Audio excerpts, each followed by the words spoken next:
In a penthouse above the city, where everything gleamed and nothing was ever out of place, a woman moved through the rooms like she was part of the furniture, quiet, efficient, invisible. Her name was Amara Cole, and she had been hired to clean. But the woman who called herself Lila Chen, draped in elegance and pressed against the arm of one of the most powerful men in the country, had made a mistake that morning. A small, terrible mistake that nobody else in that room had caught. Nobody except Amara. And when Lila's grip tightened around a frail wrist and her practiced smile dropped for just one unguarded second, Amara moved, and everything in that perfect, controlled world began to fall apart. Just before we get back to it, I'd love to know where you're watching from today, and if you're enjoying these stories, make sure you're subscribed. In this house, silence wasn't peace. It was control. Every surface in the Vaughn penthouse gleamed like it had never been touched by human hands. 52 floors above the city, the world outside moved in soft chaos. Traffic, noise, lives colliding into one another. Up here, nothing moved unless it was supposed to. The air itself felt curated. Even the light came in at the right angle, filtered through floor-to-ceiling glass that caught the morning in long, golden strips across marble floors. Amara Cole moved through it all like she belonged nowhere and everywhere at once. She carried a folded linen cloth over her left forearm and a small tray of fresh flowers in her right hand. Her footsteps made no sound on the marble. She didn't look at her reflection in the polished surfaces as she passed them. Most people did, couldn't help it. Amara never did. She looked at what the reflections showed her. Corners, doorways, anyone standing just out of the line of sight. She had learned to read a room not by looking at it directly, but by reading everything around it. She set the flowers on the side table near the east window, adjusted them once, stepped back, and checked the angle. Then she was moving again, quiet and precise, disappearing into the rhythm of the morning. The Vaughn penthouse had 17 rooms. Amara had been working here for 6 weeks. In that time, she had learned which floorboards creaked, which hallway had a slight echo, which bathroom exhaust fan ran loud enough to cover a low conversation. She had learned where the security cameras were positioned, and more importantly, where they weren't. She wasn't supposed to know things like that. She was the maid. Ethan Vaughn arrived home at 11 in the morning. The energy in the apartment shifted before he even walked through the door. The 2 other staff members, Petra, who handled the kitchen, and Marcus, who managed the household schedule, both straightened instinctively when they heard the elevator open. It wasn't fear exactly, it was adjustment. The kind of unconscious recalibration that happened when someone with that much gravity entered a space. Ethan moved through his own home the way powerful men always did, like the room had been waiting for him. He was tall, sharp-featured, dressed in a charcoal suit that probably cost more than most people's rent. His expression was the kind of compose that takes years to perfect, not cold exactly, but controlled. Every word, every glance, every pause had weight to it. He set his phone face down on the kitchen counter, exchanged 3 words with Marcus about afternoon calls, and poured himself a glass of water from the filtered tap. His eyes swept the room in a single practiced arc, taking inventory without appearing to. His gaze landed on Amara for exactly 1 second, then moved on. She kept polishing the glass panel near the dining room and said nothing. Lila was already there. She came from the direction of the master bedroom, barefoot, wearing a cream-colored robe that probably also cost a fortune, her dark hair loose around her shoulders. She smiled the moment she saw Ethan, a full, warm smile that lit her face like she'd been waiting all morning. She crossed to him and pressed herself against his arm, tilting her face up. "You didn't tell me you'd be home early," she said. Her voice was soft, a little breathy, the kind of voice that made you lean in to hear it. Meeting moved up. Ethan's tone didn't change, but he did put his hand on the small of her back, briefly. An acknowledgement. Lila settled into the space beside him like she'd always been there. She reached for his water glass, took a small sip, set it back down, then turned to look at the room with a satisfied expression, as though she were already its mistress. Amara kept her eyes on the glass panel, but she watched. There was something about Lila Chen that made her trained senses hum at a low, steady frequency. Nothing she could point to directly. Nothing obvious. Just the gap between what Lila showed and what existed underneath it. That barely perceptible mismatch that most people would never notice. Most people weren't Amara. Eleanor Vaughn was brought in from her sitting room by her day nurse, a quiet woman named Dolores, at 11:30. Eleanor was 78 years old and used a wheelchair that she managed herself on smooth surfaces, refusing help with a sharp look if anyone reached for the handles without asking. She was small in the chair, but not diminished by it. Her posture was straight, her gray hair pinned back neatly, her eyes behind silver-rimmed glasses, the kind of sharp that made you feel she was reading something in you that you hadn't written yet. Ethan greeted her with a kiss on the top of her head. Eleanor accepted it without softening. "You look tired," she said to him. "I'm fine." "I didn't ask how you were. I said you look tired." Ethan almost smiled at that. Almost. Lila swept in immediately, crouching down to Eleanor's eye level with a bright smile. "Mrs. Vaughn, you look wonderful this morning. Can I get you anything? Tea?" "No, thank you," Eleanor said. Her voice was perfectly pleasant. Her eyes were not. "I'll have Petra make that chamomile blend you like," Lila said anyway, and stood and moved toward the kitchen before Eleanor could respond. Eleanor watched her go. Then her eyes moved, steady and unhurried, until they found Amara. Amara was across the room now, straightening the side chairs at the dining table. But she felt the look. She looked up, just briefly, and met Eleanor's gaze. There was something in it. Not a warning exactly, more like recognition. Amara gave the faintest nod and looked back at the chairs. The tea arrived 20 minutes later. Lila carried it herself, a move that seemed thoughtful on the surface, the kind of gesture that would read well to anyone watching. She set the tray down beside Eleanor and poured carefully, speaking gently about the weather, about a gallery opening later that week, about nothing in particular. Amara was at the far end of the sitting room, near the bookshelf, replacing a small decorative piece that had been moved during the morning cleaning. She kept her movements small, unremarkable. She saw Lila's hand brush Eleanor's forearm when she handed over the teacup. Saw it linger for just a second longer than necessary, fingers curling slightly, the grip a fraction too firm. Eleanor's expression didn't change, but her hand, the one holding the cup, went still. Amara set the decorative piece down slowly. Lila was smiling and talking, and everything looked perfectly fine. Anyone walking in at that moment would have seen a lovely future daughter-in-law attending to an elderly woman with care and warmth. Amara watched the grip, watched Eleanor's knuckle go slightly white around the teacup. Then Lila released her arm, picked up her own cup, and sat back in her chair like nothing at all had happened. Eleanor's eyes cut sideways. She found Amara again. This time, the look lasted longer. There was something in it that wasn't recognition anymore. It was close to the edge of something, like a person standing at the rim of a very steep drop, very quietly asking for a hand. Later that afternoon, Ethan and Lila argued. They did it in the study off the main hallway, door closed, voices low. Amara was outside in the hall, running a cloth along the console table against the wall. She wasn't listening. She didn't need to. She'd already heard the word prenup through the gap under the door 3 minutes before she got there. She moved at exactly the right pace, slow enough to catch fragments, consistent enough to seem like she was only working. Lila's voice came in soft and wounded. Ethan's was low and terse, the kind of control that was one layer above anger. Something about amendments, something about timing. Then a silence. Then Lila's voice, and this was the one that made Amara pause her hand on the table for just half a second, came out different. Not wounded, not soft, flat, with an edge underneath it, like a blade wrapped in cloth. "Fine," she said. "We'll do it your way." And then, smooth as water, back to the warmth. "I just don't want anything to come between us, Ethan, that's all." Amara heard the study door open and moved further down the hall before either of them stepped out.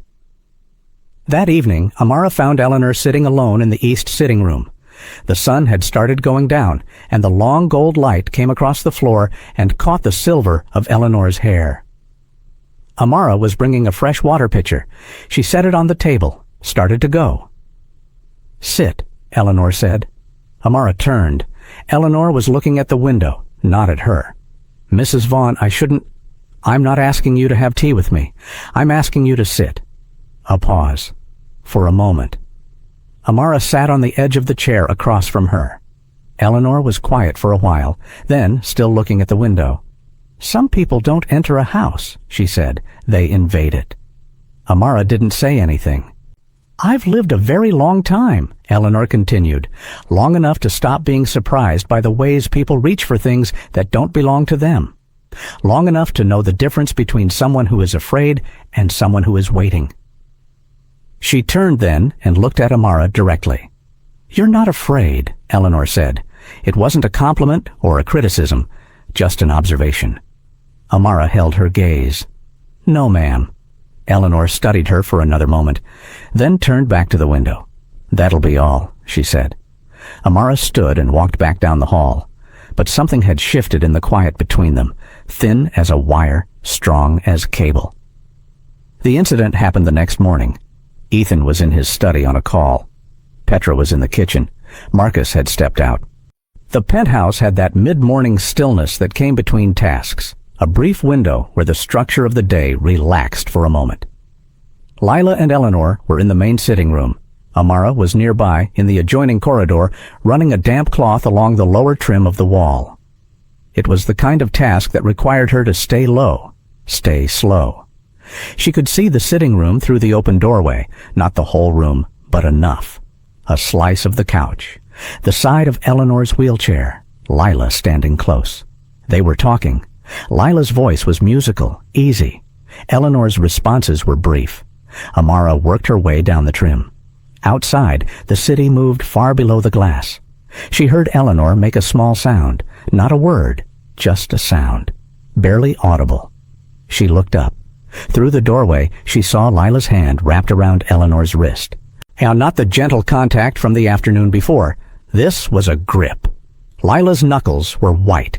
Eleanor's thin wrist was bent slightly, the angle wrong, and Lila's face, just for that 1 second where she didn't know anyone was watching, had dropped every soft thing she'd built into it.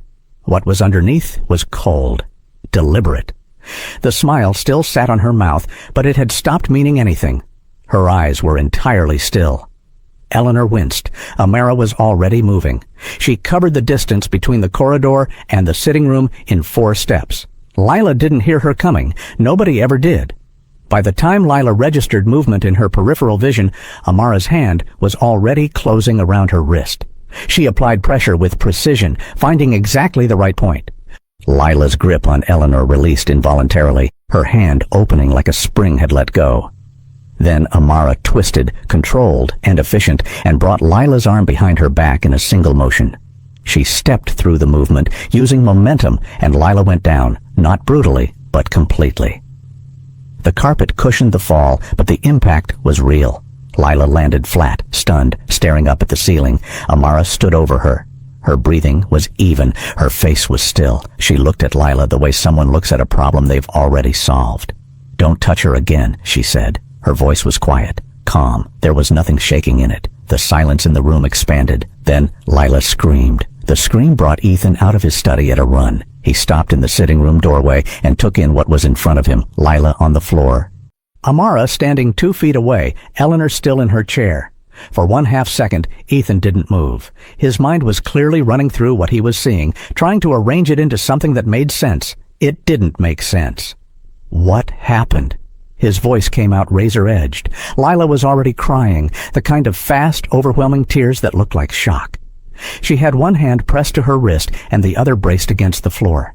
She shook her head like the words were too terrible to form. "She attacked me, Ethan." Ethan crossed the room and crouched beside her, his jaw tight. He looked up at Amara.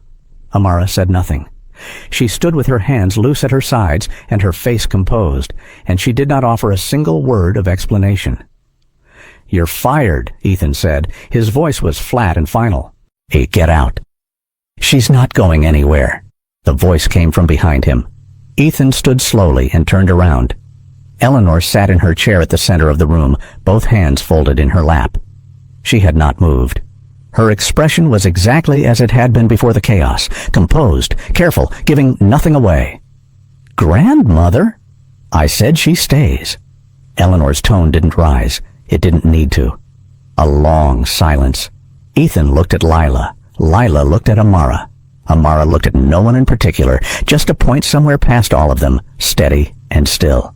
"This is not a conversation," Ethan said, turning back to Eleanor. "She attacked Lila. In our home."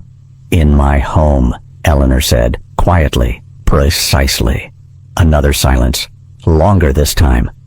What most people in Ethan Vaughn's life didn't say out loud, though many of them knew it, was that the empire he ran so smoothly, the shares that carried his name, the board seats that gave him that immovable authority in every room he walked into, had a structural foundation that predated him.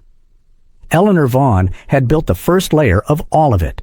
And though Ethan had expanded it, refined it, driven it into the global scale it now operated at, the original architecture still carried her signature. In ways that mattered legally, she still held pieces of it. The company's bylaws were specific about certain decisions requiring majority shareholder approval. Eleanor still owned enough to matter, and everyone in that penthouse, including Ethan, understood what that meant when she used a particular tone of voice. He backed down, not gracefully, and not completely, but he backed down. He straightened, adjusted the front of his jacket, and looked at Amara with something that wasn't quite fury anymore. It was colder than fury. It was the look of a man who had lost one specific argument and had already started thinking about how to win the next one. "We'll discuss this," he said to Eleanor. "Yes," she agreed pleasantly. "We will." He left the room. After a moment, Marcus appeared and quietly helped Lila to her feet. Lila's performance over the next 2 hours was genuinely impressive, in the way that a very complex machine is impressive even when you don't admire what it's built to do. She moved through the penthouse with her wrist lightly wrapped — Petra had found a bandage — and her expression carefully calibrated between fragile and brave. She didn't press Ethan about Amara again directly. Instead, she dropped her suffering in small doses. A quiet wince when she reached for something. A pause before answering a question, as though gathering herself. The occasional soft, forgiving smile that said, "I'm not angry, I'm just hurt." Dolores, Eleanor's nurse, brought tea. Lila thanked her warmly and then told the story to Marcus in the kitchen, her voice low and just a little unsteady, the way you'd tell something traumatic to someone you trusted. Marcus listened, his expression concerned. Amara was in the hallway outside the kitchen, returning a breakfast tray to the service shelf. She heard every word. The story Lila was telling was technically accurate in its facts and completely false in its meaning. Yes, Amara had grabbed her. Yes, she had gone to the floor. No reason given. No provocation described. Just a maid, sudden and violent, for no reason at all. But there were small seams in it. When Lila described where she had been standing, she placed herself across the room from Eleanor, not next to her. When Marcus asked what they had been talking about, Lila said she didn't remember, which anyone who had just experienced a shock might say. But her hands, when she said it, were perfectly still. No one's hands are perfectly still when they're genuinely trying to remember something frightening. Amara noted all of it, said nothing. By noon, Ethan had assembled everyone in the main sitting room: Lila, Eleanor, Dolores, Marcus, and Amara. He stood at the center of the room like a man conducting a meeting rather than mediating a household crisis. His brother Daniel had arrived sometime in the late morning, and he stood to one side near the window, arms crossed, watching with a comfortable expression, the kind of comfortable that belongs to someone who already knows what they think. "I want to hear from everyone," Ethan said, clearly, and once. Lila went first. Her version was the one she'd practiced in the kitchen, polished by now, every pause in the right place. Dolores said she hadn't been in the room. Marcus said the same. Then Ethan looked at Amara. "Well?" he said. Amara met his eyes. She took a brief moment, not hesitating, just choosing. "I did what I had to do," she said. Ethan stared at her. "That's it? That's all you're giving me?" "That's all there is to give." "You put a woman on the floor in my home." "In this home," Amara said, and her eyes cut briefly to Eleanor, then back to Ethan. "And I'd do it again." The silence was total.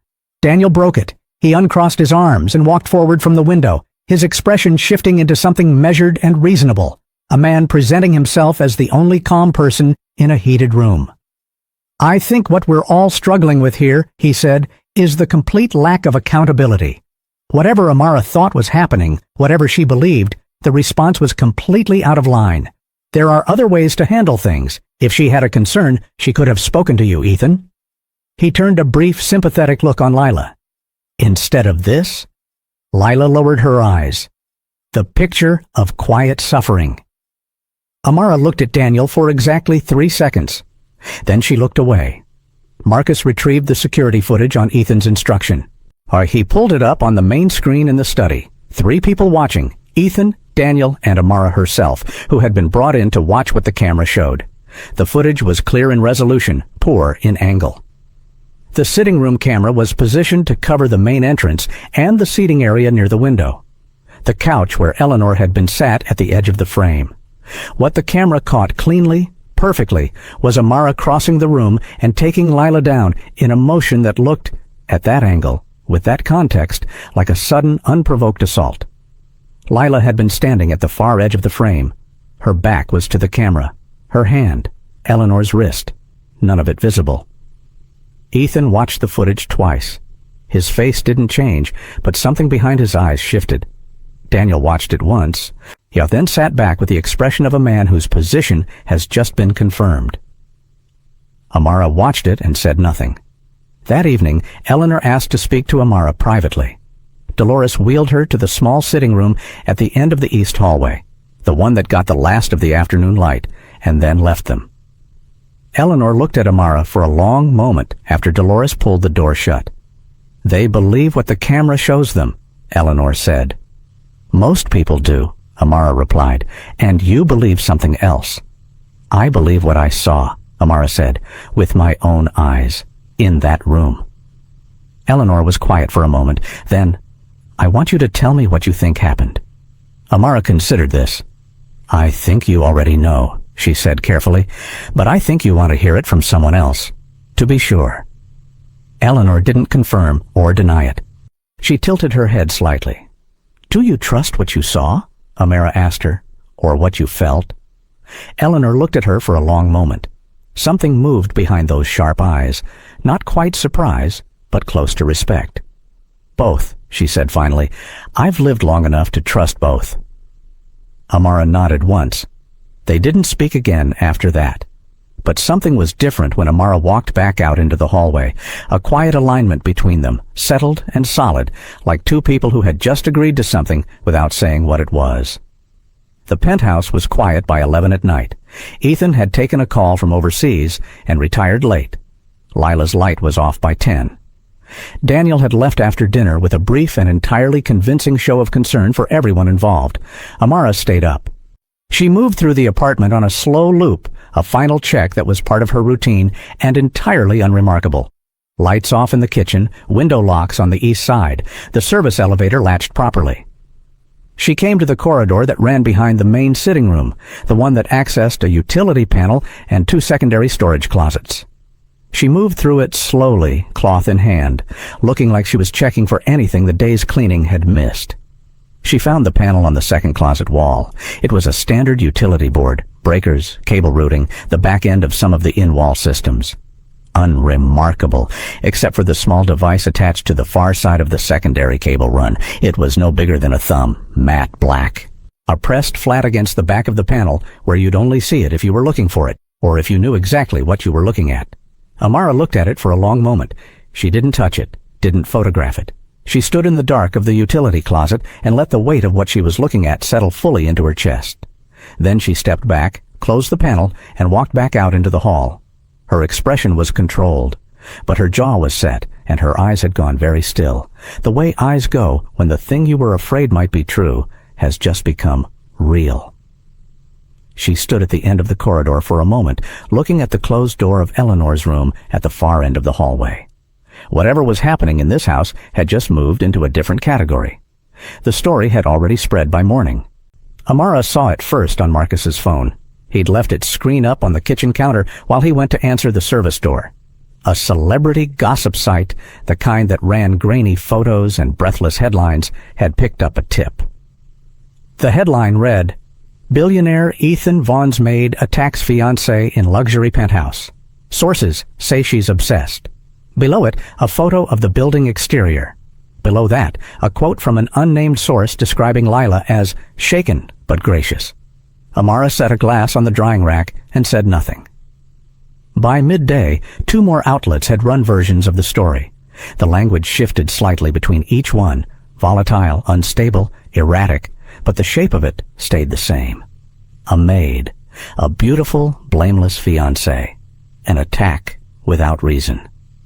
By afternoon, Lila had posted a single image to her private social account, accessible to just enough people for the screenshot to travel, of her wrapped wrist, no caption, just a small heart emoji. The comments filled in the rest. Amara watched all of it from the edges of the room she moved through. She watched how Lila accepted the attention. Not eagerly, that would have been too obvious. She accepted it the way someone accepts comfort they've arranged themselves, with the right amount of reluctance, the right amount of quiet dignity. It was a very good performance, but it was still a performance. And performances, Amara had learned a long time ago, always had a backstage. She found the first gap that afternoon. She was cleaning the secondary bathroom off the main hallway, the one guests used, or the one Lila passed through each morning on her way from the master suite to the kitchen. It was a small, bright room with good light, and Amara moved through it methodically. Fixtures, mirror, baseboards, the narrow cabinet under the sink. She opened the cabinet to check the supply levels. Inside, spare towels, cleaning products, a basket of guest amenities. Standard. She noted what needed restocking and started to close it. Then she stopped. The cabinet backing wasn't flush. Not by much. A few millimeters, maybe less. But Amara noticed it the way she noticed all small, wrong things. Not with alarm, just with attention. She pressed lightly against the lower corner of the backing panel. It gave slightly. Not broken. Deliberate. Behind it, wedged flat against the wall, was a slim phone. Prepaid. The kind with no contract, no name attached. Its screen was dark and it was powered down, but it was fully charged. She could tell from the tiny green indicator light that only showed when a battery was at capacity. She looked at it for a moment. Then she closed the cabinet exactly as she'd found it and stood up and finished cleaning the mirror. She didn't take the phone. She didn't move it. She left it precisely where it was, because something that is being watched is more useful than something that's been found. The security system had 3 layers. Amara had figured that out in her second week, not by asking anyone, but by watching the maintenance schedules, noting which technicians arrived on which days, and cross-referencing that with the access log Marcus kept in the household binder. The outermost layer was the camera network. The second was the motion sensor grid. The third was a series of pressure monitors on the primary access points, doors, windows, the elevator threshold. What she found that afternoon, working through the penthouse's 2 secondary hallways with a clipboard she'd borrowed from the kitchen, was that the motion sensor grid had a gap. A specific, narrow gap, precisely along the path between Lila's preferred route through the apartment and the utility panel where Amara had found the device the night before. The sensors in that corridor had been set to minimum sensitivity, which in practice meant they wouldn't register movement unless something large and slow passed through. It wasn't a malfunction. Someone had adjusted the settings manually. The access log for that part of the system showed a maintenance visit 3 weeks ago, the week before Amara had started working there. She cross-checked the technician's signature. The name didn't match any of the regular service vendors Marcus had on file. She wrote nothing down. She carried everything in her head, the way she'd always carried it. Daniel came by that evening, again. His 3rd visit in as many days. He arrived with a bottle of wine and a story about a dinner downtown that had ended early, and he moved through the penthouse with the ease of a man who had grown up in it. Which he had. He kissed Eleanor on the cheek, a practiced gesture warm enough to look genuine, and shook Ethan's hand and dropped into the armchair in the main sitting room like he lived there. He and Ethan talked business for a while. Amara brought a cheese board from the kitchen and set it on the low table between them. Neither man paused in their conversation. She was furniture to them. That had always been useful. Daniel's tone was easy, conversational, the kind that slides past you without leaving a mark. But the content was specific. He kept steering back, gently, to the same subject. Eleanor's role in the company. The upcoming board meeting. The question, raised delicately as a concern, of whether it was appropriate for someone of Eleanor's age to carry the stress of active shareholder participation. "I'm not suggesting anything dramatic," Daniel said, refilling his own glass. "Just, there are options, ways to protect her from decisions she shouldn't have to carry." Ethan was quiet for a moment. "She's never complained." "She wouldn't," Daniel said warmly. "That's the point." Amara finished arranging the board and moved back toward the kitchen. On her way past the hallway, she glanced into the east sitting room. Eleanor was in there, alone, book open in her lap, not reading, listening. Their eyes met through the doorway. Eleanor turned a page she hadn't been reading. The chamomile tea came from a canister on the third shelf of the kitchen cupboard. It had been there when Amara arrived 6 weeks ago, and it was Eleanor's preference. Dolores prepared it each evening before Eleanor's 8 o'clock rest, and occasionally Lila made it for her during afternoon visits, as a show of care. Amara had been watching the canister for 11 days. She watched the way it was used, and by whom, and when. She noted the days Dolores prepared it versus the days Lila offered. She noticed that after Lila's visits, the tea smelled slightly different. Not wrong, not sour, but heavier somehow. Fuller than it should have been.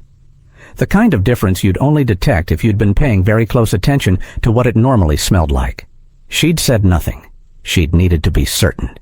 The evening of the 4th day after the incident, Dolores called in sick. A genuine cold. Her voice when she phoned Marcus was thick and rough. Lila offered immediately to take over Eleanor's evening routine. She went to the kitchen herself, filled the kettle, reached for the canister. Amara was in the hallway. She watched through the narrow gap between the kitchen door and its frame. Lila's back was to her. Her movements were fluid, practiced. She opened the canister, measured the tea. Then, a small motion, barely anything. Oh, the kind of thing you'd miss entirely if you blinked. She opened the second button of her left cuff and let something settle from her sleeve into the measuring spoon before she added it to the strainer. It took less than 2 seconds. Lila poured the hot water, replaced the lid on the canister, and carried the cup to Eleanor with a warm smile. Amara walked back down the hall, turned into the east sitting room from the far entrance, and arrived at Eleanor's side 30 seconds before Lila did. She set down the folder she was carrying, maintenance receipts she'd been collating, a completely legitimate reason to be in the room, and sat on the footstool beside Eleanor's chair, as though reviewing something. Lila arrived with the tea, set it on the side table, smiled. "Lovely evening, isn't it?" she said, and moved to the window. Amara reached across and picked up the teacup, looked at it as though checking the rim for a lipstick mark, a small, housekeeping gesture. Ordinary. "I'll get you a fresh cup," she said to Eleanor. "This one's a little overfilled. Might spill." Eleanor looked at her, said nothing, then looked at the window where Lila stood, then back. "Thank you," Eleanor said quietly.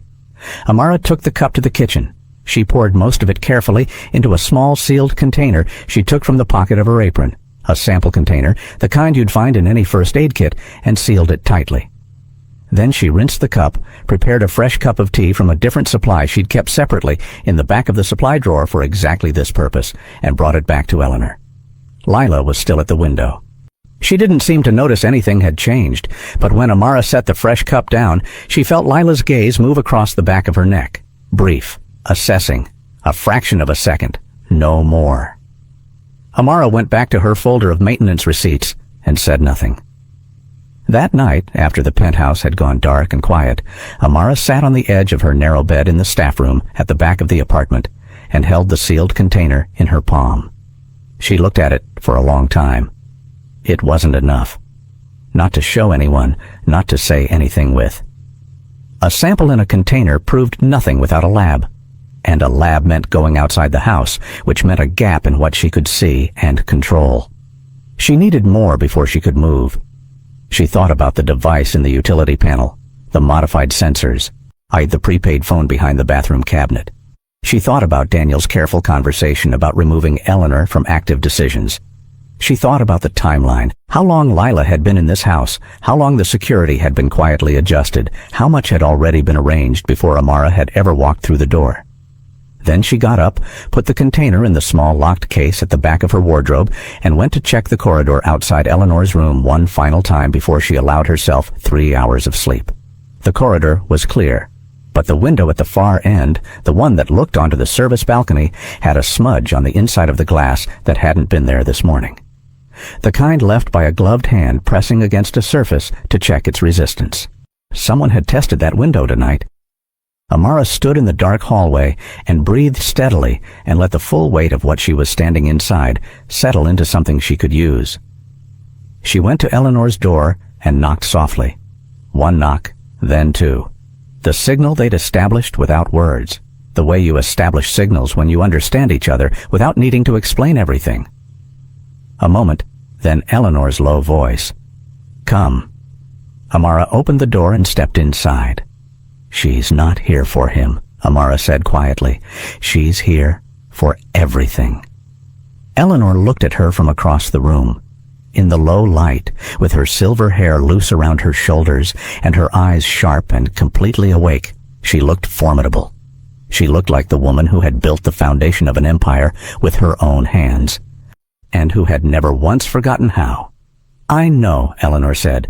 "Then we need to move carefully," Amara said, "and quickly." Eleanor nodded once, slowly. "Yes," she said, "we do." 2 days passed after that night, 2 days of surface calm, the kind that sits on top of things like ice on still water. Ethan was distracted, which was both a problem and a partial protection. Distracted men made poor decisions, but they also made poor observers. He moved through the penthouse with his phone always in hand, and his mind clearly divided between whatever was unfolding in his business life and whatever was unfolding in his home. He looked at Lila the way people look at things they've chosen and aren't ready to question, with a commitment that ran ahead of clear sight. Small things were bothering him. Amara could see it. On the way he sometimes watched Lila across a room for a second longer than normal. The way he'd pause in a hallway as though replaying something. He wasn't there yet, but the seed was in. It just needed time to grow. Time, unfortunately, was running out. Lila pushed for the wedding date at breakfast. She did it gently, the way she did most things, wrapped in softness, presented as love. She mentioned a venue that had an opening in 10 days. She mentioned that the waiting list for certain arrangements was already closed, and wouldn't it be a shame to lose the date they'd been hoping for? She mentioned that after everything, a brief, forgiving glance that wasn't forgiving at all. It might be good for everyone to focus on something beautiful. Ethan didn't say yes, but he didn't say no. He said he'd think about it and refilled his coffee. And that was enough for Lila. You could see it in the way her shoulders settled. Amara cleared the breakfast things and kept her face composed. That same afternoon, she saw Lila on her phone in the garden terrace, the spot with the lowest camera coverage, which Lila had apparently mapped as carefully as Amara had. Lila's back was to the building, her voice low. Amara watched from the interior window, too far to hear, close enough to read the body language. Lila was not performing warmth for whoever was on that call. Her posture was straight, precise, her free hand making a single sharp gesture. She was giving instructions, clear, firm, directive. The call lasted 4 minutes. Then Lila put the phone away, took a breath, arranged her expression, and turned back toward the building. She was perfect again before she came through the door. Now, Ethan wasn't the only one with plans. Daniel arrived that same afternoon with a folder under his arm and a legal team on a conference call that he took in Ethan's study. Amara was in the adjacent room, the small sitting room that shared a thin wall, cataloging books from a shelf that needed rearranging. She moved slowly, deliberately, and listened without appearing to. The legal conversation was about asset structuring, specifically the conditions under which marital property agreements interacted with existing inheritance arrangements. The lawyer's voice was dry, professional, and very specific. There was a clause. Daniel pushed for it twice, and the second time with more force. That tied a portion of the estate's liquid holdings to the primary household authority in the event that any direct line heir became incapacitated or otherwise unable to exercise active decision-making. In simple terms, if something happened to Eleanor, and if the timing aligned with a marriage that had been legally finalized, a significant portion of what Eleanor currently controlled would slide, cleanly, quietly, legally, to whoever held the adjacent position, Lila's position. Amara set a book down carefully and stared at the spine of the one beside it without seeing it. There it was. Not just greed, not just a scam targeting a wealthy man. The architecture of it was larger. Eleanor was the real target. Ethan was the door. She picked up the next book. She kept moving. She found Daniel alone in the kitchen later, making himself coffee. He was relaxed, comfortable in the space, moving around it with the ease of someone who'd grown up in this apartment and still thought of it as partially his. Amara came in to return the book catalog to its shelf near the window. She moved unhurriedly to the shelf, opened the catalog, made a small note. "You're very thorough," Daniel said from across the kitchen. A comment. Neutral. "I try to be," Amara said. He watched her for a moment. The way he watched was different from the way Ethan watched. Ethan's attention was assessing, the attention of a man running calculations. Daniel's attention was something else, more careful, more lateral. "How long have you worked for the family?" he asked. 6 weeks? And before that? She looked up briefly. He held his gaze for exactly 1 second. "House management," she said. He smiled at that. Not warmly, more like someone noting the answer was not the information they were looking for. "You're not what you look like," he said, almost pleasantly. Amara turned back to the catalog. "Most people aren't," she said. He watched her for another moment, then picked up his coffee and left. Amara waited until his footsteps had moved back down the hall. Then she let out a slow, controlled breath. He knew, not the specifics, not yet. But he'd moved her into a different category in his mind. Not furniture anymore. A variable, something that needed to be managed, which meant the timeline had just compressed. The intruder came on the third night. Amara was awake. She'd slept for 2 hours in the early evening, a habit from years when rest was something you took in windows rather than blocks. She was in the east corridor, still in her dark clothes, moving through the apartment on a quiet loop, when she heard the service balcony window. Not the glass, the latch. It was a small sound, the specific resistance of a secured latch being worked from the outside with a tool that knew what it was doing. Most people would have heard nothing. Amara stopped walking and was still. 3 seconds. 5. The latch gave. She moved to the corner of the corridor before the balcony door opened, pressing herself flat against the wall in the shadow between the wall-mounted light and the adjacent doorframe. She controlled her breathing, slowed it fully. The figure who came through the balcony door was not large, medium height, moving with the practiced economy of someone trained to move in dark spaces. Dark clothing, no visible face. They cleared the balcony door and turned immediately in the direction of the east hallway. Eleanor's room was at the end of it. Amara stepped out from the shadow. She didn't announce herself. There was no warning given, no challenge issued. The figure registered her presence and moved fast, reaching, turning, but Amara was already inside the motion. She closed the distance in 2 steps and controlled the reaching arm at the wrist, redirecting it past her rather than blocking it. The momentum carried the figure slightly forward, and she used that, a clean pressure point at the back of the elbow joint, bending the arm into a position it couldn't resist. And then she stepped through and brought the figure down against the wall and then to the floor. The whole thing was 4 seconds. She knelt and held the position, her weight distributed to control, without causing damage she didn't want to cause. The figure was face down, arm locked behind at the angle she'd chosen. "Don't," she said quietly. It was the same word she'd used with Lila, in a different room, under different circumstances. The figure went still. She secured the figure in the utility room off the service corridor using zip ties from the emergency supply kit and locked the door. She did not call the police immediately. She needed 20 minutes first. She went to Eleanor. 1 knock. 2. "Come." Eleanor was awake, had been, Amara suspected, for a while. The bedside lamp was on low. She sat with her reading glasses on and her hands folded, and she looked at Amara with the expression of someone who had been sitting with something difficult and was ready to have it spoken out loud. Amara sat in the chair across from her. She kept her voice level and quiet. "Someone came through the service balcony tonight," she said. "They were moving toward this room. I stopped them." Eleanor looked at her steadily. "Are you hurt?" "No." "Are they?" "No. They're secured." A beat. Eleanor looked at her folded hands, then back up. Is this connected to Lila? Yes, Amara said, but it's larger than Lila. She paused, choosing her words. I need to tell you what I know. Not everything yet. I don't have proof for everything yet. But enough for you to understand what's happening in this house. Eleanor took off her glasses and set them on the nightstand. Then, tell me. Amara did. She laid it out carefully. The device in the utility panel, the modified security sensors, the prepaid phone, the tea, the legal clause Daniel had been pushing for that afternoon. She didn't frame it as accusation. She framed it as a pattern. Evidence that a pattern existed, and what that pattern pointed toward. Eleanor listened without interrupting. Her expression didn't shift dramatically. She wasn't a woman who wore her reactions openly, but when Amara finished, Eleanor was quiet for a long time. Lila's identity, Eleanor said finally. Is it real?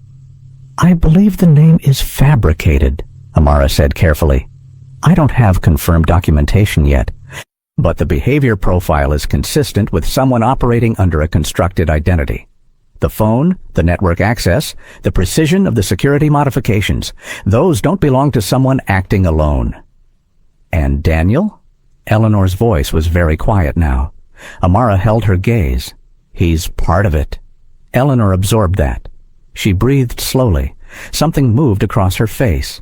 Not surprise, which told Amara that some version of this had been sitting in Eleanor for a while, unconfirmed and unspoken. I'll trust you, Eleanor said, not as a question. I know, Amara said, and I'll do everything I can to justify it. Eleanor nodded once. Then, what do you need from me? For now, Amara said, I need you to act normally.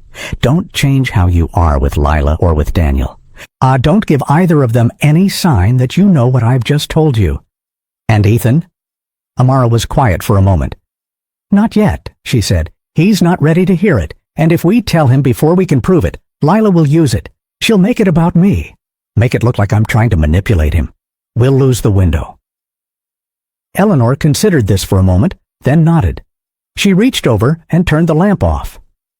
Good night, she said. Good night, Amara replied. She stood and walked back into the dark hallway. The documents were in the secure folder on the third shelf of Eleanor's private study.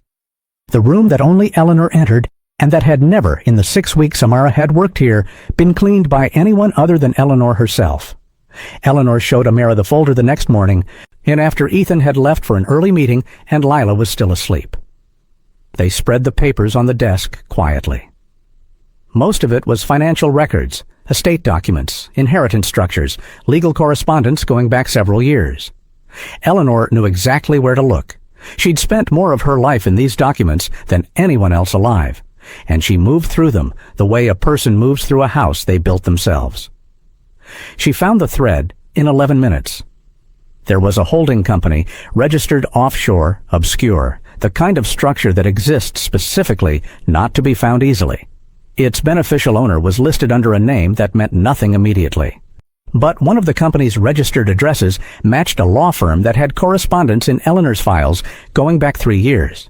Correspondence signed by Daniel Vaughn in his capacity as a family representative, establishing a consultation arrangement. The same law firm that had processed the initial transfer of a minor stake in Vaughn Holdings to an unnamed third party 18 months ago, before Lila arrived, before any of this had visibly started. Eleanor set the paper down on the desk and looked at it. He's been building this for years, she said. Yes, Amara said. Eleanor picked up the paper again and looked at it with the expression of someone looking at a very old wound that has just become visible. My grandson, she said quietly, not as grief exactly, more as reckoning. Amara said nothing. When she gave Eleanor the space that moment required, then Eleanor put the paper back in the folder and closed it. What happens now? She asked. Amara was about to answer. That was when they heard Ethan's voice from the main room. He'd come back early.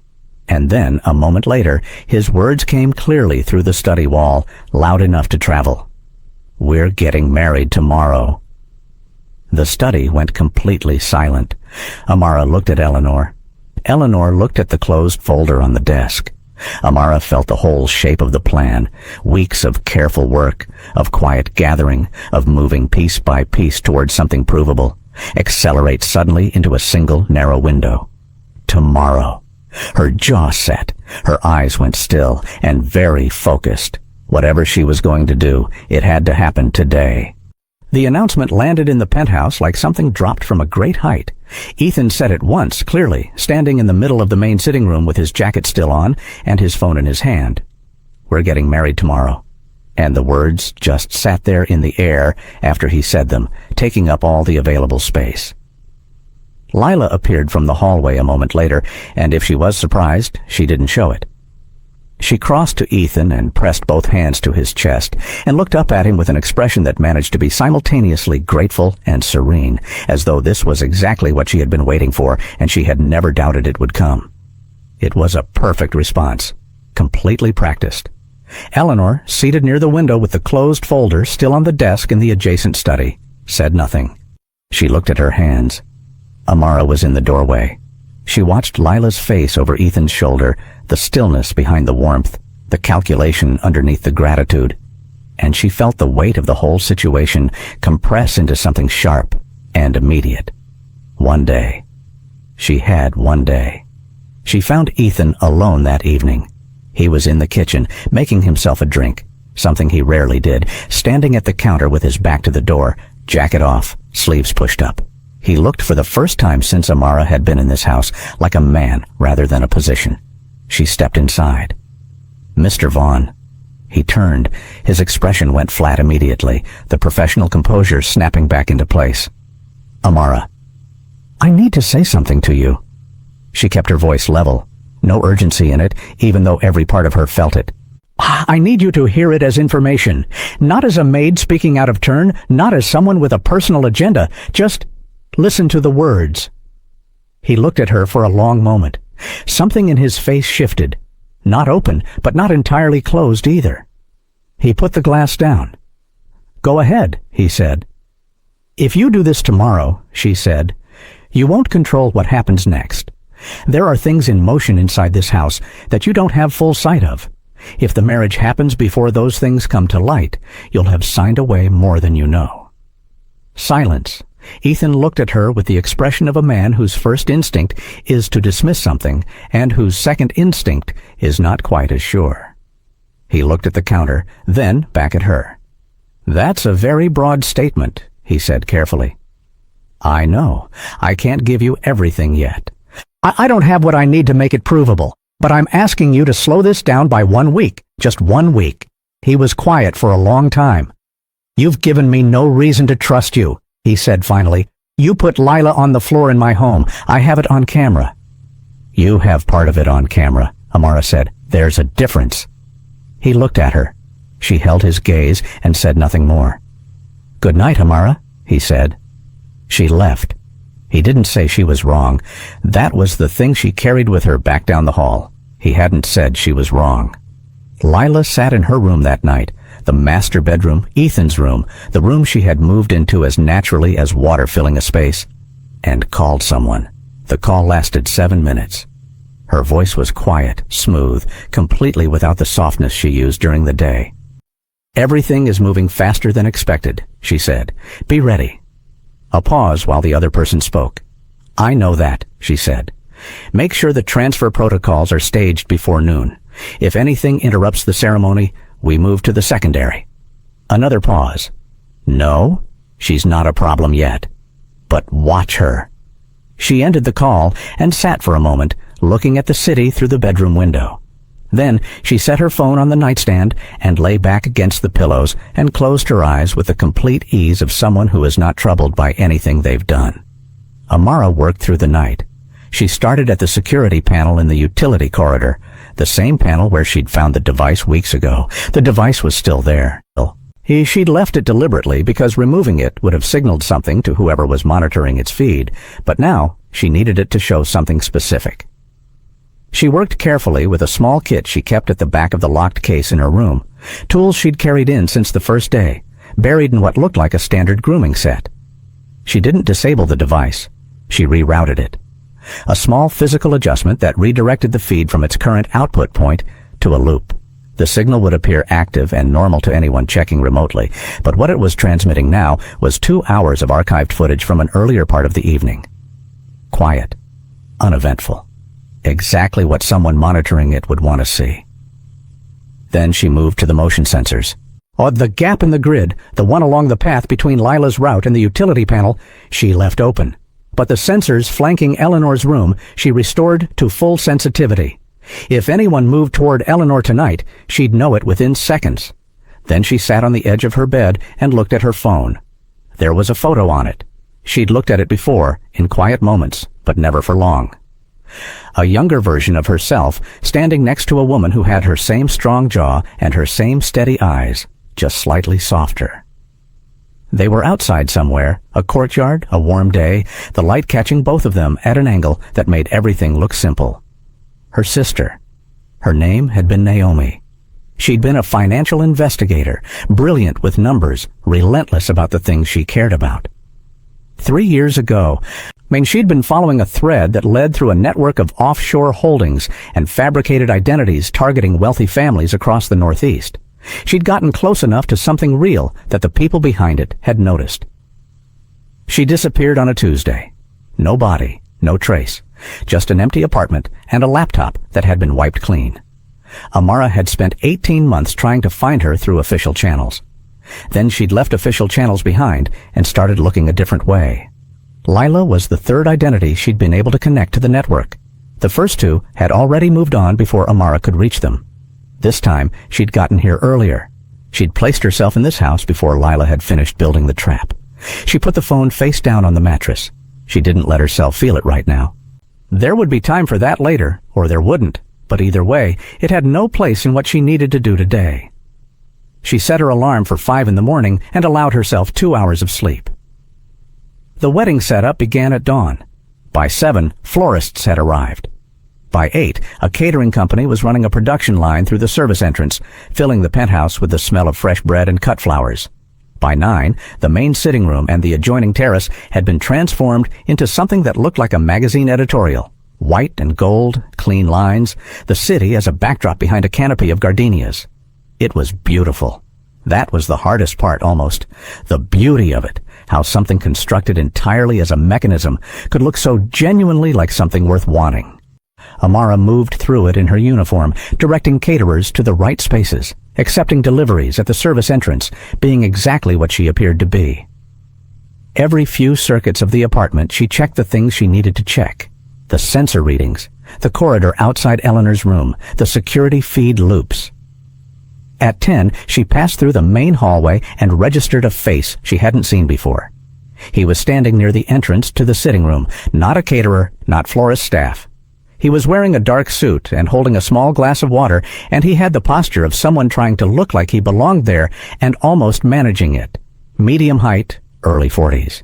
He'd come in with one of the guest parties that had arrived in the past half hour. Invited attendees, friends of Ethan's who'd been given the compressed notice of the ceremony. But his eyes moved differently from everyone else in the room. They moved the way eyes move when you're watching for something specific. Not admiring the flowers, not tracking the caterers. Tracking exits, tracking people. Amara recognized it because she did the same thing. She kept her own gaze forward and moved past him toward the kitchen. She'd seen that face before, not in person. In documentation she'd gone through months ago, a file on the network she'd been building piece by piece since Naomi disappeared. A name connected to 2 of Lila's previous operations, a man who appeared briefly in the background of things and then disappeared cleanly. His name was Garrett Fuller. He was listed in her notes as a fixer. Someone who arrived when operations needed to be concluded rather than managed. Her jaw tightened once. He wasn't here to witness a wedding. Eleanor was dressed and ready by 10:30. She sat in the east sitting room in a dove-gray dress, her hair pinned back, her posture the way it always was. Straight, uncompromising, nothing bent in her that didn't have to be. Dolores helped her with her pearl earrings and then stepped out to give her a moment. Amara came in and closed the door behind her. "There's a man among the guests," she said quietly. She described him, his height, his positioning near the sitting room entrance, the suit. "His name is Garrett Fuller. He's part of the network. If anything goes wrong today, he's there to make sure it finishes." Eleanor absorbed this. "Well, what does that mean for us?" "It means the plan for today isn't just the marriage," Amara said. "It means they've staged a conclusion here. If the marriage completes, they have the legal structure. If something interrupts it—" She paused. "They have a contingency." Eleanor was quiet for a moment. Then she reached into the small bag on her lap and removed an envelope, sealed, formal, the kind that carries the weight of something decided and finished. "My lawyer has the original," she said. "I signed this last night after we spoke." Amara took it carefully. "If something happens to me," Eleanor said, "that opens publicly. It transfers controlling authority away from Daniel, effective at the moment of opening. My lawyer has standing instructions." Amara held the envelope. She looked at Eleanor. "Nothing is going to happen to you," she said. Eleanor met her eyes. "No," she agreed, steadily. "It isn't." The ceremony was scheduled for 11. By 5 minutes before the hour, the guests had arranged themselves. 40 people, close circle, the kind of intimate that was actually curated exclusivity. Ethan stood at the front of the room near the canopy, composed and still in a dark suit. He looked like a man who had made a decision and had built a wall around any remaining doubt. Lila appeared at the far end of the room, and everyone turned. She was in ivory, simple, exquisite, perfectly chosen. She moved down the informal aisle between the seated guests with the ease of someone walking toward something they've been planning for a long time. Amara stood near the back, against the wall. Her uniform made her invisible to most of the room.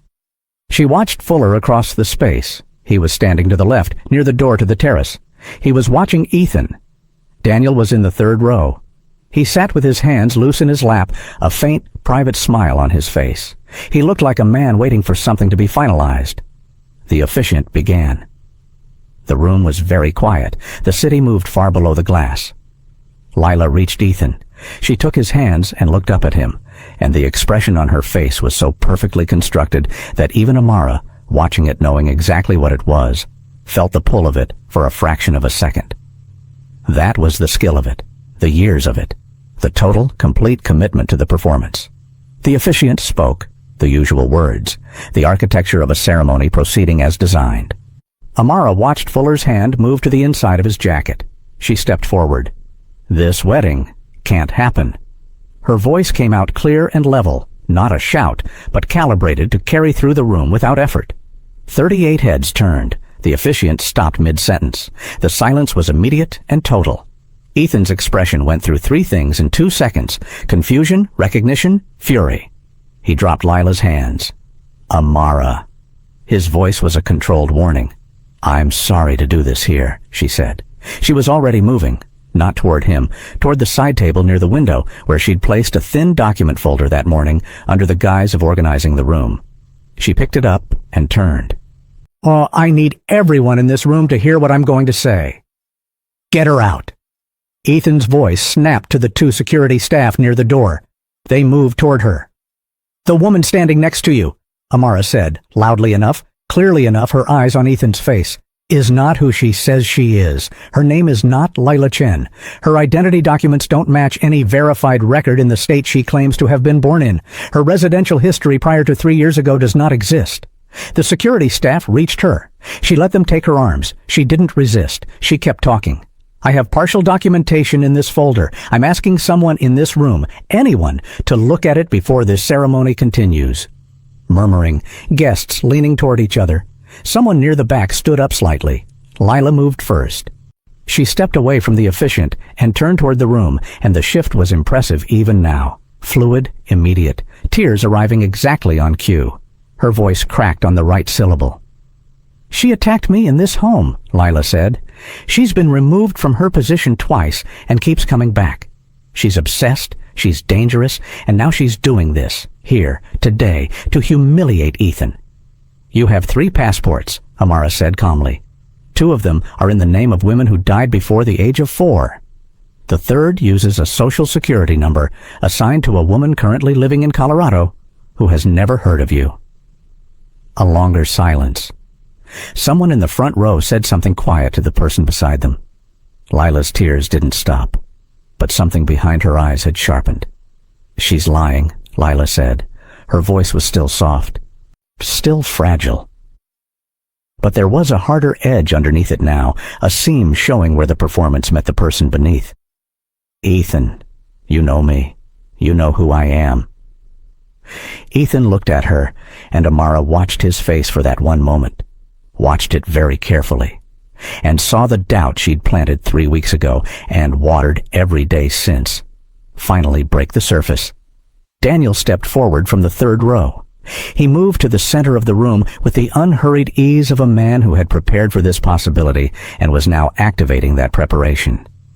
He addressed the guests rather than Amara. A smart choice, she noted. Discredit the source, not the claim. "Most of you know me," he said warmly. His voice had the quality of someone accustomed to managing rooms. "This woman has been a destabilizing presence in this household for weeks. She physically assaulted Lila. There's footage. She's been operating outside her role, interfering in family affairs, and now she's chosen the most public possible moment to make the most serious possible accusation with no credible basis."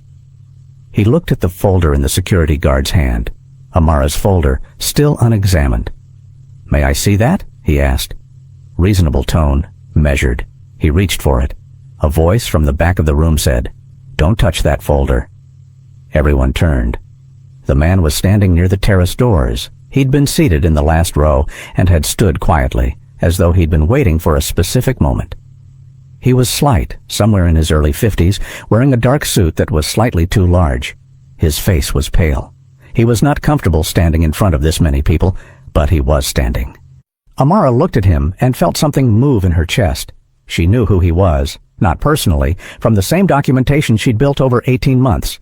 His name was Warren Briggs. He'd worked adjacent to Lila's network as an intermediary, the kind of person who processed documents, arranged transfers, sat in rooms where things were agreed without putting his name on any of it. He'd been listed in her file as a low-risk peripheral. He did not look low-risk right now. He looked like a man who had decided something that frightened him. "My name is Warren Briggs," he said. His voice was unsteady but audible. "I've worked with this woman for 4 years, not as Lila Chen, under 2 other names." He paused, steadied himself. "She is not who she says she is. The woman standing at the front of this room has done this before. Twice that I know of, and the people who got in the way the second time." He stopped. Fuller was moving. The sound was a single sharp crack, not as loud as it seems in the imagination, always, just a compressed, flat sound that hit the room like a fist hitting a table. Fuller had moved fast and smoothly from his position near the terrace door, and Briggs went down sideways against the chairs in the back row. Not still, not dead. His hand was pressed to his shoulder, and he was conscious, and he was breathing, but he was down. For exactly 1 second, the room was frozen. Then it erupted. 40 people moving at once, voices overlapping, chairs knocking back, someone screaming near the front. The officiant dropped behind the table. Guests scrambled toward the interior doors and away from the terrace windows. Fuller was already moving, not toward the door, not toward Briggs, but angling toward Eleanor. Amara was faster. She shed the grip of the security staff. They'd released her when the shot went off, their attention splitting, and crossed the room in a direct line. She reached Eleanor's wheelchair and stepped in front of it, facing Fuller as he came through the parting crowd. He stopped, 3 feet between them. He looked at her. She looked at him. Neither of them was performing anything. "Walk away," she said. He made his calculation. She watched him make it, reading her posture, her positioning, the fact that she wasn't afraid. People who know how to do what he did recognize the same thing in someone else. It's not visible to most people, but it's completely visible to them. He held for 2 seconds. Then he turned and moved toward the terrace. Amara didn't follow. She turned, gripped Eleanor's wheelchair, and started moving her toward the interior corridor. She kept her voice low and even. "Mrs. Vaughn, walk with me." "I'm in a wheelchair, dear," Eleanor said, with complete composure. Then, "Hold on." They moved. The room was chaos, but Amara moved through it like it wasn't. She directed the wheelchair through the interior corridor, while behind her, in the main room, she could hear Ethan's voice cutting through the noise. commanding, organizing, telling people to move away from the windows. Whatever else he was in the middle of processing, he was still capable of controlling a room under pressure. She filed that away as useful. She got Eleanor to the east hallway, to Eleanor's room, and locked the door from the inside. Then she turned around. Lila was gone. She'd seen it in the second before she turned to Eleanor. The space at the front of the room where Lila had stood was simply empty. In the eruption of movement and noise, she had disappeared. Not panicked, not running, moving with direction. Amara knew where she was going. The secure vault was on the building's 49th floor, 3 floors below the penthouse, accessed from a private elevator in the east corridor that required both a key card and a biometric scan. Ethan used it for physical document storage and for drives containing sensitive company data. Amara had been aware of it since her 3rd week. She'd also been aware, since her 4th week, of a secondary access point, a maintenance shaft that connected the vault's ventilation system to a utility corridor 2 floors above. Not an entry anyone would find unless they were looking, but it was the kind of access that someone with modified security credentials and 3 years of planning might have mapped in advance. She'd already closed that route. 2 nights ago, she'd accessed the shaft from above and placed a sensor at the junction point. Not a lock, which could be defeated, but a monitor that would alert her phone if anything moved through it. Her phone had vibrated 11 minutes ago. She was already in the east corridor when she registered it. She moved to the private elevator, used the staff override code she'd memorized in week 2, and rode down 3 floors. The vault's main door was ajar when she arrived, not broken, not forced. Opened correctly, which meant either a copied keycard or a cloned biometric. Both required time, resources, and access to someone inside the house. She pushed the door open. Lila was at the second cabinet along the wall, a small drive already plugged into the cabinet's port, a transfer in progress on the screen above it. She'd shed the ivory dress somewhere. She was in dark clothes underneath, practical and ready, as though the wedding had only ever been a costume. She heard Amara and turned, and here was the thing. Here was the thing that Amara had always known and never wanted confirmed. Lila dropped everything. Every layer, every softness, every careful construction of the person she'd presented to this house for months. It fell away in under a second, and what was underneath it was watchful, intelligent, cold, and completely without shame. She looked at Amara and almost smiled. "You were better than I expected," she said. "Stop the transfer," Amara said. Lila's hand didn't move toward the drive. "You know I can't do that." "I know you won't," Amara said.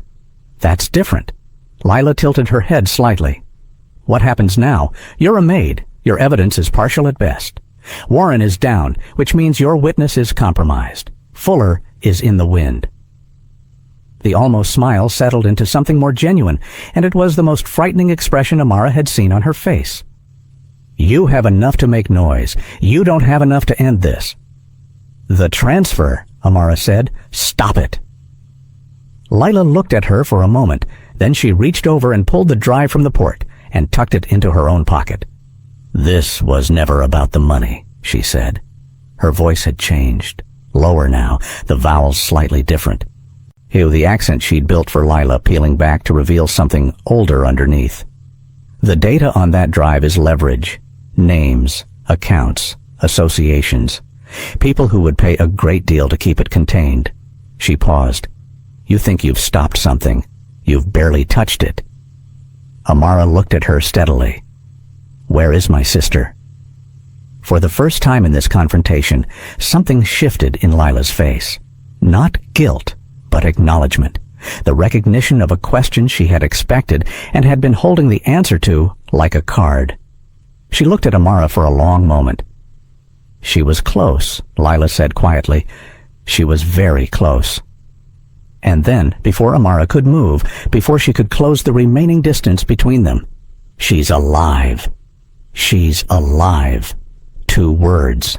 That was all. And they hit Amara with a force that no physical thing in that vault could have matched. She stood completely still for 1 full second, the kind of stillness that isn't calm, but the opposite of it. The kind that comes when something you have been carrying for 3 years suddenly shifts weight, and every muscle in your body has to recalibrate around the new distribution. Lila watched her. and in watching her, gave herself away, because the expression on her face in that moment wasn't gloating, wasn't cruelty. It was leverage, deliberate, offered, controlled. She'd saved that information for exactly this moment, knowing what it would do, knowing how to use it, which meant she'd had it for a while, which meant she knew where Naomi was, which meant she was the thread that led there. Amara breathed in, breathed out, and let the moment pass through her and settle into something she could use. She looked at Lila across the vault room. "Tell me where she is," she said. Her voice came out even. That cost her something. "You know I won't do that for free," Lila said. "The drive," Amara said. "You think that's what this becomes. You walk out with the drive, you give me Naomi's location, and we call it even. That's what you're offering." Lila tilted her head. "You're smarter than most of the people I've dealt with. That's the offer, yes." Amara looked at her for a long moment. Then she said, "You've used that before, haven't you? Someone else, someone close to someone in your way. You find the thing that matters most, and you hold it." Lila didn't confirm it. She didn't deny it. Her expression said that confirmation wasn't necessary. "The police will be here in minutes," Amara said. "Fuller is in the wind. Briggs is down but alive, and he has testimony that puts a frame around everything you've done. The legal structure Daniel built collapses without the marriage completing.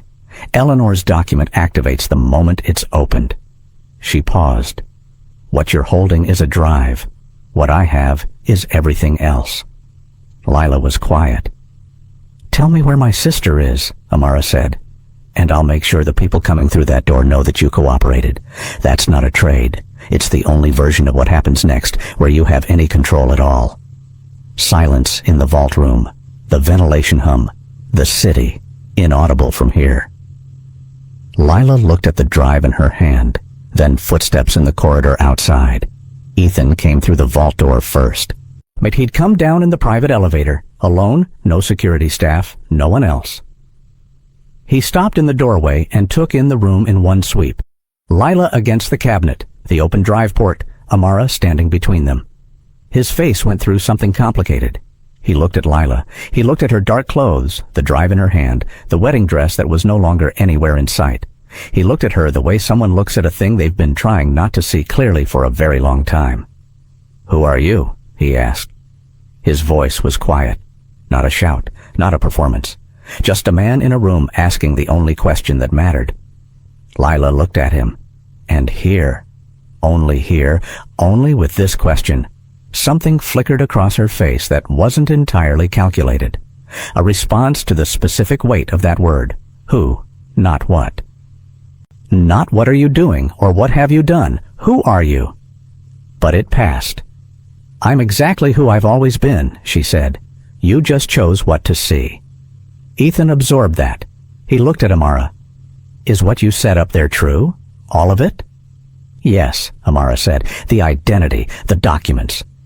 Everything I said, and more than I said."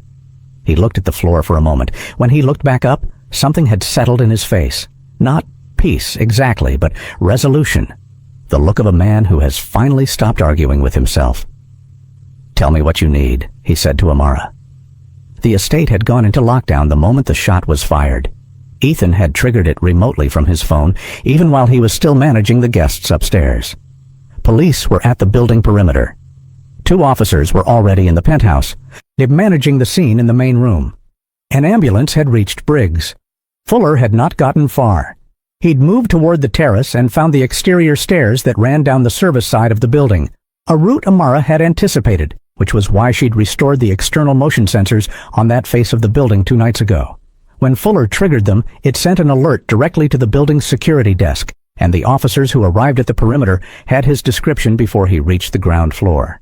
He was in custody by the time Amara brought Lila back upstairs. The main room looked like the aftermath of something. Chairs displaced, flowers knocked from their stands, the careful architecture of the ceremony collapsed into something that was just a room again. A handful of guests remained, those who hadn't fled or been directed out, sitting in the corners with the stunned expressions of people who had witnessed something they didn't yet have language for. Briggs was being tended to near the back of the room. The shoulder wound was serious, but not fatal. The paramedic said something about clean entry, and Amara registered it with the part of her mind that filed useful information and kept moving. Briggs was conscious. He looked pale and smaller than he had standing up, but his eyes were tracking and present. When he saw Amara, he held her gaze for a moment. She nodded once. He looked away, but the set of his shoulders changed slightly. Something released. Eleanor was in the east corridor with Dolores, exactly where Amara had left her. She looked entirely composed, back straight, hands folded, watching the organized chaos of the room with the expression of someone who has seen enough versions of things going wrong to know what the aftermath of each one looks like. Amara crossed to her. "Are you all right?" she asked. "I'm perfectly fine," Eleanor said. "Where's Daniel?" Daniel had tried to leave during the chaos. That was his instinct when things collapsed. Not to manage them, not to face them, but to move toward an exit while everyone else was looking elsewhere. He had a gift for that, for finding the moment of maximum distraction and using it. He'd made it to the private elevator with a hard drive he'd taken from Ethan's study, a backup of company financials, the kind of material that, in the right hands or the wrong ones, could be used to reconstruct or destroy a great deal. He was in the elevator car. The doors almost closed when a hand came through the gap and stopped them. Ethan's hand. He stepped into the elevator. The doors closed. They were alone. Amara learned what happened in that car from what she saw when the elevator opened again at the penthouse level 2 minutes later. Ethan stepping out, jaw set, controlled. Daniel behind him, 2 steps back, the hard drive no longer in his hands. Daniel looked like a man whose calculations have all failed at once and who hasn't yet found a new one to run. One of the officers waiting in the hallway moved toward him. Daniel looked at Ethan. Ethan looked back at him. The look lasted a long time, long enough to say everything that wouldn't be said in a room with other people present. Then Ethan stepped aside. The officer reached Daniel. The police interview took 3 hours. Then Amara sat in the east sitting room, the same room where Eleanor had told her to sit weeks ago in the long afternoon light. The same room where she'd first understood that the woman in the wheelchair saw more than anyone gave her credit for. She answered every question with the same steadiness she brought to everything. The documentation she'd been building for weeks, the sensor logs, the modified maintenance records, the samples she'd taken from Eleanor's tea, the device from the utility panel, the financial thread from Eleanor's documents, she laid it all out in sequence. The lead detective, a measured woman named Agent Reeves, who had driven up from a federal financial crimes unit in record time, listened without interrupting and asked precise questions. At the end of it, Reeves looked at her across the table. "You've been building this for how long?" she asked. 18 months, Amara said. "This particular operation, the broader network, longer." Reeves looked at her folder. "Your background, before the domestic employment." "Protective intelligence," Amara said. "Private, after federal. I left the formal structure 3 years ago." "Why?" Amara was quiet for a moment. "Personal matter." Reeves looked at her. Didn't push. The woman, the one calling herself Lila Chen. She made a statement during her arrest about a Naomi Cole, a missing person. Amara kept her face composed. "Yes." "She gave a location," Reeves said. "A holding arrangement. It's how this network operates with people who get too close and are more useful contained than eliminated. We're working to verify it now." She paused. "I want to be careful about what I tell you before we confirm." "Then be careful," Amara said. "But tell me." Reeves held her gaze for a moment. Then, "We have reason to believe she's in Oregon. A private facility, the kind that doesn't appear in any registry. If the location is accurate..." She paused. "She's alive." The room was very quiet. Amara looked at her hands on the table. They were completely still. "Thank you," she said. Fuller talked first. That wasn't surprising. Fixers were, by nature, pragmatic people. Their loyalty ran to outcomes, not allegiances, and when the outcome of silence was a federal conspiracy charge, and the outcome of cooperation was something negotiable, the math wasn't complicated. He gave the network's operational structure in exchange for a conversation about sentencing.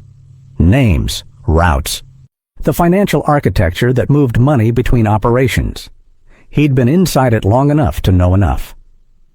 Briggs talked from his hospital bed, which he did with the detailed precision of a man who had clearly been rehearsing this for a long time, someone who had stayed in something too long and had been building the courage to leave it and had found in the chaos of a penthouse wedding the specific moment that forced his hand. His account corroborated Fuller's in the ways that mattered. His account of Lila's previous operations, her methodology, the identities she'd used. It was the corroborating layer that turned an accusation into a case. Amara sat in the east corridor outside the room where Reeves was still working and listened to the building settle around her. It was late. The flowers from the ceremony were still in the main room, though someone had righted the chairs. The city was dark outside the glass. Ethan found her there. He came down the hallway without his jacket, his tie gone, looking like a man who had been taken apart and put back together slightly differently. He sat in the chair across from her and looked at his hands for a moment before he looked at her. "I owe you an apology," he said. "You don't," Amara said. "I do." He looked up. "I told you you were a maid. I told you to act like one. I had the footage of you, and I used it to decide what I was allowed to see." He shook his head once. "You were trying to tell me something from the first week. I wasn't—" He stopped. "I wasn't ready to hear it." Amara looked at him steadily. "You heard it when it counted," she said. He was quiet for a moment. "The camera angle," he said, "the sitting room, what really happened that first day." "Lila had Eleanor's wrist," Amara said. "Her grip, not affection, force." Eleanor winced. "I moved." Ethan breathed through his nose. His jaw was tight. "I should have asked more than once." "Yes," Amara said. She wasn't going to soften it unnecessarily. "But the people who built what happened in this house were very good at making sure you didn't. That's not an excuse. It's context." He looked at her for a long time. Then he nodded, slowly, like someone accepting something that will take longer to fully absorb than one sitting allows. Lila was being processed in one of the bedrooms, converted to a holding area, while the federal paperwork completed. 2 officers outside the door. She'd said very little since the vault. Not silence out of fear, but out of the specific calculation of someone who knows that every word is evidence and is choosing her exposure carefully. Amara asked to speak to her. Reeves allowed it briefly with an officer present. She went in and stood inside the door. Lila was seated in the chair by the window, her dark clothes neat despite everything, her posture still precise. She looked at Amara without surprise. "You're here about your sister," Lila said. "I'm here because I have questions that only you can answer," Amara said, "and because I want to look at you when you answer them." Lila was quiet for a moment. Then, with the kind of directness that lived underneath all her other layers, the one that had nothing to perform because the performance was finished, she said, "She was supposed to be a warning. The network doesn't typically eliminate people who can become useful later. She exposed a portion of the financial structure before we could contain her. Enough to create a problem, not enough to collapse anything." She paused. "She's been in that facility for 2 years. She's not harmed, contained." "Why tell me?" Amara said. "In the vault. You didn't have to say that." Lila looked at her with something that wasn't quite respect and wasn't quite recognition, but was somewhere in the neighborhood of both. "Because you're the only person in the last 5 years who actually found me," she said. "Not close. Found. I wanted you to know the trade was real. Your sister for the drive." She tilted her head slightly. "You chose not to take it." "I chose not to let you dictate the terms," Amara said. "There's a difference." Something crossed Lila's face, the closest thing to genuine feeling Amara had seen in it. Not regret. Something more complicated. The acknowledgement of a mirror, maybe, of someone who recognized the shape of their own choices in someone else's. "You think this ends with me," Lila said finally. Her voice was even. "It doesn't." "I know," Amara said. "The network is larger than you," Amara said. "Older than you. I know. I've been inside its edges for 18 months. She looked at Lila steadily. "But networks run on people, and people can be found one at a time by someone patient enough to keep looking." Lila held her gaze. Then, quietly, almost to herself, "You're going to spend the rest of your life doing this, aren't you?" Amara said nothing. She turned and walked back out. The sealed envelope opened at 7 in the morning. Eleanor's lawyer arrived at the penthouse with the original document. Amara had called him the night before, as the situation became clear enough to make the trigger appropriate. He was a composed man in his 60s who had clearly been prepared for this possibility and moved through it with the efficient seriousness of someone who had helped write the document and believed in what it did. He read the contents aloud in the east sitting room with Ethan and Amara present. Eleanor sat in her chair by the window in the early light with her hands folded. She did not look at the document, she looked at the window. The transfer was effective immediately upon opening. It redirected Daniel's inherited voting stake, the portion that had been the financial cornerstone of the entire architecture, the piece he and Lila had built their plan around controlling, away from his direct authority and into a managed trust, the trustees of which were named specifically and could not be changed without Eleanor's signature. Daniel's legal access to the company's decision-making, effective as of that morning, was reduced to precisely nothing. Ethan sat with his elbows on his knees and his hands clasped and listened to the whole thing. When it was finished, he looked at Eleanor. "You knew," he said. "How long?" Eleanor turned from the window. "I suspected Lila from the 3rd week," she said. "Daniel—" She paused and something moved briefly in her face. "Longer. I hoped I was wrong." Ethan was quiet. "You weren't prepared," Eleanor said.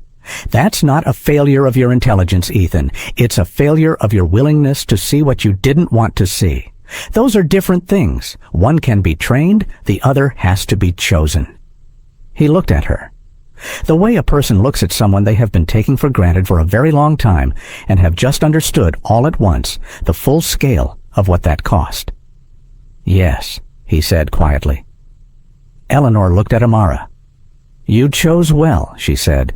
Not the praise of a superior to a subordinate, the acknowledgement of one person to another. Amara held her gaze. "Thank you for trusting me first." The call from Agent Reeves came at 9:43. Amara was in the east corridor, sitting against the wall with her phone in her hand, because some part of her had known, when she woke up that morning, that it would come today. She felt it the way she felt most things, not with hope exactly, but with a low, steady readiness. Her phone buzzed. She answered on the first ring. "Ms. Cole," Reeves said.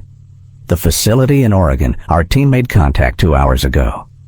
A pause, the kind that isn't hesitation, but preparation. "Your sister is there. She's in stable condition. She's been asking for you." Amara stood up from the wall. She pressed her free hand flat against the cool surface of the corridor wall and breathed. In, then out. In, then out. "Is she?" she started. "She's okay," Reeves said. "She's been in protective isolation. That's how they frame it. But she's not physically harmed. She's been asking for you," she repeated gently. "For a long time, apparently." Amara closed her eyes. 3 years.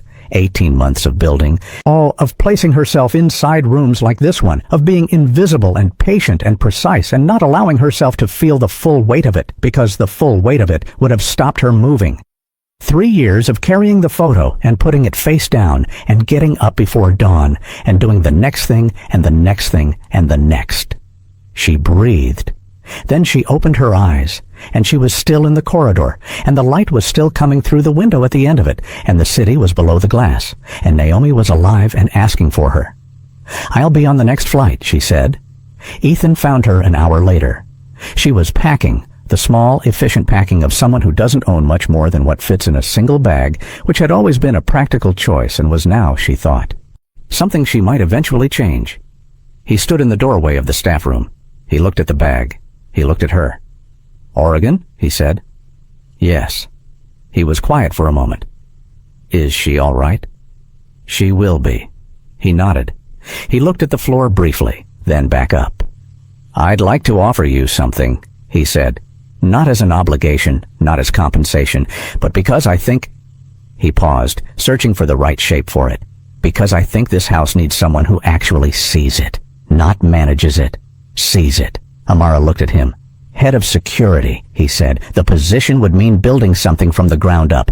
The entire structure, systems, personnel. Your call entirely. You'd answer to me and to Eleanor and to no one else." He held her gaze. Take whatever time you need in Oregon. The position will be here when you come back." Amara was quiet for a moment. "I'll think about it," she said. He nodded once, and that was enough. He wasn't the kind of man who pushed when he finally understood that pushing was the wrong instrument. That was something, she thought. People could learn things sometimes. When the cost of not learning became clear enough, he started to go, then stopped. "The first day," he said, without turning, "in the sitting room, when I told you you were a maid and to act like one." A pause. "I'm sorry." Amara looked at his back. "I know," she said. He left.